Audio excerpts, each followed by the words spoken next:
এখন পুনার আগা খান প্যালেসে, এবং এই আগা খান প্যালেসের বিভিন্ন রুমে গান্ধীজির বিভিন্ন মূর্তি রাখা আছে বিভিন্ন সময়ের।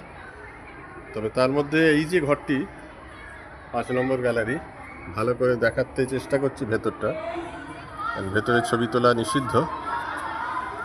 এই ঘরটিতেই গান্ধীজির সহধর্মিণী কস্তুরবা গান্ধী প্রয়াত হন 22শে ফেব্রুয়ারি 1944। এই ঘরের মধ্যেই তিনি বসবাস করতেন সেই সময়। এবং এই যে ভেতরে বিছানাটি দেখছেন, ওপরে কস্তুরবা গান্ধীর একটি প্রতিমূর্তি আছে, বড় দেখছেন অয়েল পেন্টিং। এই ঘরেই উনি দেহত্যাগ করেন 22শে ফেব্রুয়ারি 1944।